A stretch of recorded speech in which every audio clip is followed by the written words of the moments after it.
It was today, days ago, when I was in my comments on my YouTube channel. Thanks for subscribing. And someone's complaining that the FCC doesn't do a whole lot and they don't pursue people who violate radio rules by transmitting outside of their services, right? So, you GMRS users, you can't transmit on amateur radio frequencies. And we amateur radio operators are not supposed to transmit on GMRS frequencies if we don't have a license in those spaces. This goes all the way back to 2021 when Jason Frawley received a notice of apparent liability, which is like the FCC's fine system, if you can understand. Now, back in that time, Jason did a reply. It's kind of like an appeal, a request for a reassessment of the case. And the FCC posted their review of that request today. They denied it. And we're going to go into some of the details because there is some more information here than when we first looked at this a little while ago. But first, I wanted to tell you all how to go about finding these kinds of stories. If you just search FCC enforcement, you'll see an FCC enforcement website at the FCC. And then you can use that to sort by date and type of enforcement actions. And right here, January 3rd, FCC affirms $34,000 penalty for unauthorized operations. Before we get into the nitty-gritty and updates on this appeal that wasn't in the initial assessment, I got a comment that asked, why can the FCC even do this? In what right do they have? Is not the airwaves free, granted to us by our maker, if you believe in such a thing? Well, there's a background to this. In 1934, there was a Communications Act that was written into our law.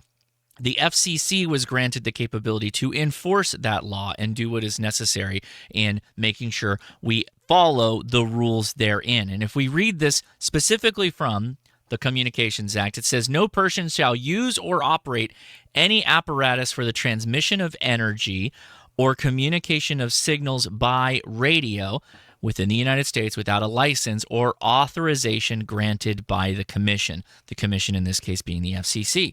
You might not know this, but there are FCC-like entities the world over in every country, and amateur radio has different rules based off of those commissions in those countries. Did you know that if you want to use your amateur radio when you're traveling to another country, you need to work that out with that country? A lot of countries have reciprocity with American license holders, like amateur radio license holders, but you still need to check that, so make sure you do. Now, even though you might have forgot the details of this story because we covered it a couple of years ago, Frawley is alleged to have transmitted 8 times over the course of 2 days during a particularly aggressive 1,000-acre wildfire, where they were airdropping fire retardant over the areas that was affected. The statement in the complaint says the individual, in this case Frawley, interrupted fire suppression activities and had begun advising the firefighters and aircraft personnel of hazards at a repeater site located at Elk Butte. To me, that means that they were saying, hey, my repeater's in danger. Why don't you drop some fire retardant on that? That's me, though. This is speculation, of course. The transmissions became so annoying and interference causing that the fire chief who was directing traffic on the ground left the site where he was directing traffic and went to where Frawley said he was transmitting from, which was the Elk River airstrip, and which he had identified himself as Comtech, which is not a true call sign on the frequencies they were operating on. And he told him to stop, to cease all communications at that point. Now, it should be noted that we learned from this reply and response that there were handwritten notes by the fire chief and others noting time and what the individual was saying. And then later, the U.S. Forest Service law enforcement went to Frawley and asked, did you transmit all the time stated here? And he did admit to doing that. But he said he was doing it to try and help. He also said that instead of 8 times, he really only transmitted 6 times, which will come up later. Now, there's a lot of parts of this that are interesting to me as an amateur radio operator, as a FCC license holder, and as someone who tries to advocate on people generally following the rules because things like this can happen. First and foremost, yes, he was transmitting outside his frequency allocations. I believe it was 151 megahertz or thereabouts. And it was clarified when the investigation was done by the forestry law enforcement individual that yes, he did not have a license to be operating on that frequency at that time. So there's your first checkbox on a violation of one of the FCC rules. The second interesting thing for me is the section or his violation of Section 333, in that he believes he didn't willfully or maliciously cause interference. However, the stipulation from the FCC in response to the reply was that, of course, he was, because it's not his frequency, it's not his license, it's not his privileges, and he doesn't know the operating standards to use in that case. Further, that frequency was identified for ground traffic to communicate to air traffic for dropping fire retardant.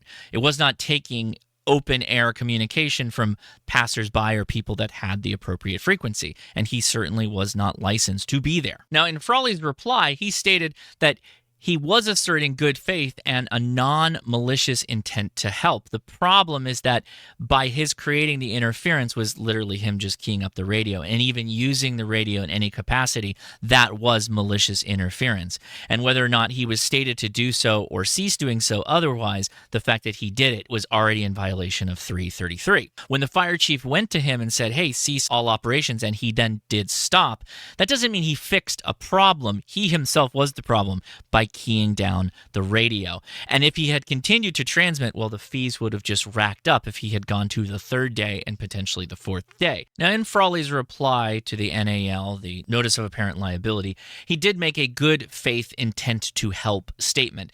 And the FCC replies to that here and uses some pretty good verbiage, so I'm going to read some of it. Well, we acknowledge that one of the Commission's downward adjustment criteria is good faith or voluntary disclosure.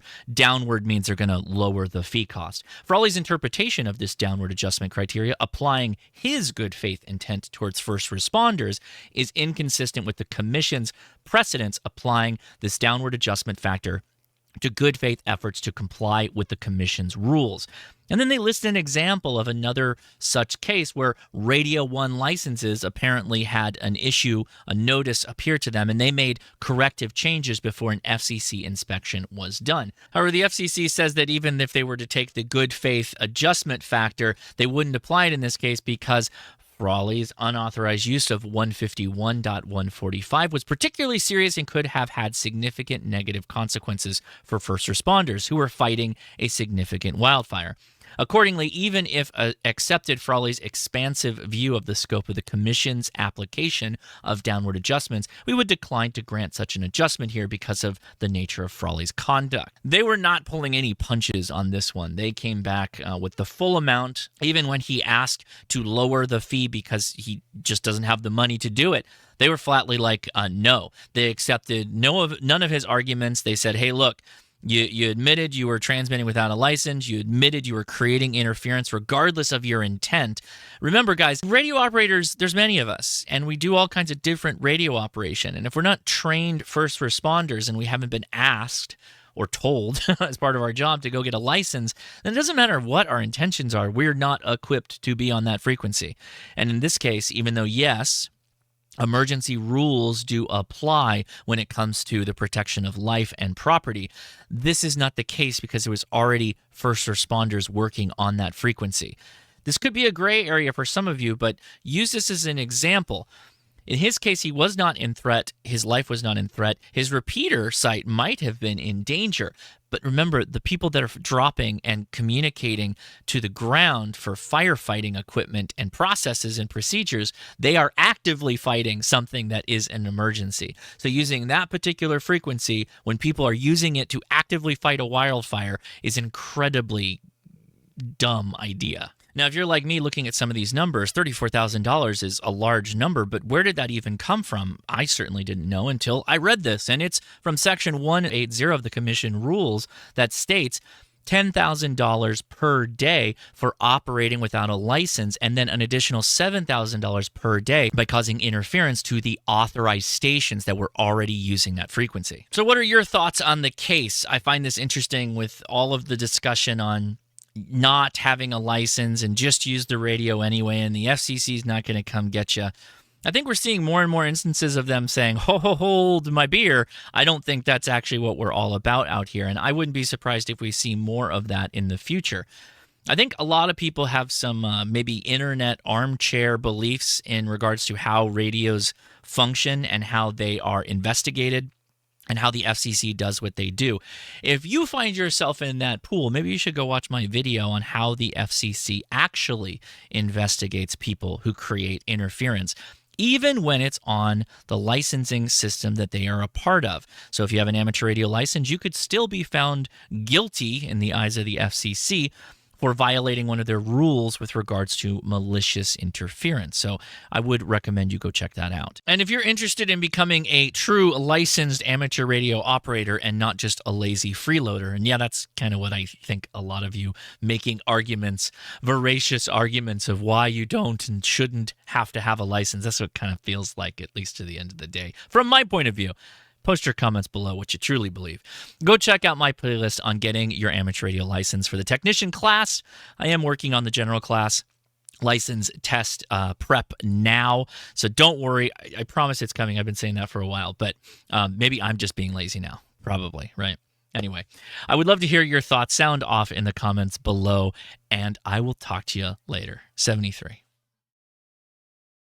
And if I caught you here at the end and you were mid-typing of a comment saying you don't want to be in some government list by having an amateur radio license, just know that your driver's license, your utility bills, your library card, your cell phone, and a myriad other things are all going to be looked at before they look up your amateur radio license to come get you, okay? Don't worry. It's very easy to get your license. You'll learn a lot while doing it, and you will have fun. So that's the first step. Get your license, then we can talk about all kinds of other things. Otherwise, go get your GMRS license. That's a good idea too. Actually get it though. I don't mean just go buy the radios and use them. You're not doing that, right? Right?